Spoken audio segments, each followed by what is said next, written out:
Okay, so what we have here is another sample question. Add and subtract rational expressions. Notice that we have letters this time. Again, when it comes to addition or subtraction, look at the denominator, see if they match or no match. We see right here, definitely no match. So what we're going to have to do is find our LCD. When they no match, we know that we're going to look at 12. It's a monomial, so we can break it down as a tree diagram. We only do this if it's a monomial. 4 is 2 and 2. If it's a binomial, if it's a trinomial, or if it's 4 terms, you have to do grouping or shortcut or arch or difference of squares, something like that, or GCF. But when they're monomials, we do our tree diagrams. Once we have this, create your LCD list. Remember, just write LCD. Write down each of the different factors. There's only 2's and 3's. How many 2's? Well, there's 2 here, 2 here. So 2 versus 2, remember you look at each denominator, see how many they are, and grab the largest amount. So 2 versus 2, you need 2 of them. For 3's, 1 here, but 0 in this denominator. So 1 versus 0, you need 1. If you multiply this out, you'll find out that your LCD is 12. So we're going to raise each fraction to 12. Now notice this first fraction is already at our LCD of 12. So that means we don't need to raise it, because if I put a 12 here, then the only thing that's missing is a 1. So it stayed the same. If your LCD and your denominator is the same, you don't have to bother raising that fraction. But if you look at the other guy, t minus 2 over 4 compared to 12, you can see they're not the same, so we do need to do some raising. Now, this is pretty easy. You probably know that this missing number is 3, but if you're not sure, remember, use the factored form. 4 is 2 and 2. 12 is 2, 2, 3. So if you have 2 passengers and now you have 3 passengers, your extra passenger is the 3. Whatever is the extra piece goes to the bottom. And once you fill out the bottom box, the top box will be the same. So now you're just going to distribute to get the new top, which would be 3t minus 6. Be careful. See how you distribute? 3 times t is 3t, but then I also have to do the 3 with the 2.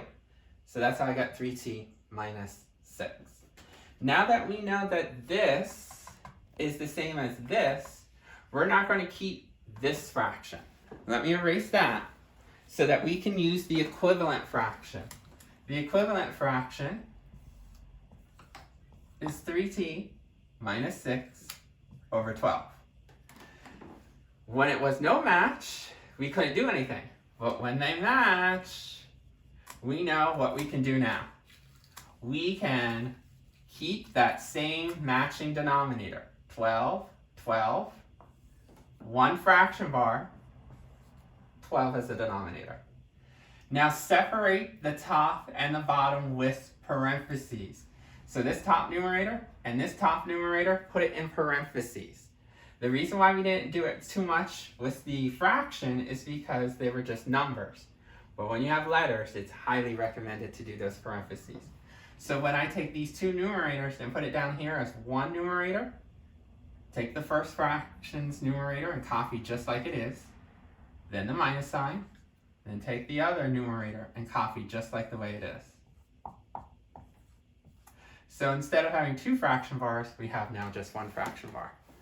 But now we have to get rid of these parentheses. So we're going to slip in a 1, and 1 times t is 1t. Now be careful here. You're distributing a negative 1 out, always the number and its sign. So negative 1 times 3t is negative 3t. Negative 1 times negative 6 would be a positive 6. Once we have this without any parentheses, we can collect like terms. T's with t's. Circle, because remember that's collecting. You have 1 positive, 1 negative. Remember, different signs, subtract. So we're going to get negative 2t plus 6. Remember, there's no other constants up on top. Now that you have this, you're not done. You have to see if this can simplify. Remember how to simplify? See if you can factor out the top, see if you can factor out the bottom, and see if any factors cancel out. The top is a binomial. So we're not doing a tree diagram. We're going to see if there's any GCFs. Notice they both have the same number 2. Notice this starts as a negative. So you're going to take out a -2 as the GCF. When you take out a -2 here, you're left with t. When you divide this by -2, you'll be left with -3. Now 12 is a monomial. So you know how to break that down. It's 2 times 2 times 3. See how we break this down as a tree diagram? Because this is a monomial. See how we had to do GCF for this one? Because it's a binomial. Once you have this, notice you have single 2, monomial 2, and a monomial 2 at the bottom here. So you can cancel them out. Monomials with monomials is allowed. Notice this 3 cannot cancel out with this 3. You might be saying, why? There's a 3 on top and a 3 on the bottom. Well, this is a binomial 3. See how it's in the parentheses, so it's glued with the t? This 3 is single. So a married 3 and a single 3 cannot cancel out. So our final answer, what's left, is the negative, then the parentheses minus 3. And then at the bottom, 2 times 3, well, we know that's the same thing as 6. This would be our final answer. We were able to find LCD, we were able to raise, then once we raised, it's treated as just a regular problem. Put it over the same denominator, write the numerators with parentheses as one numerator, distribute and collect like terms, and then see if you can reduce. So our final answer is this.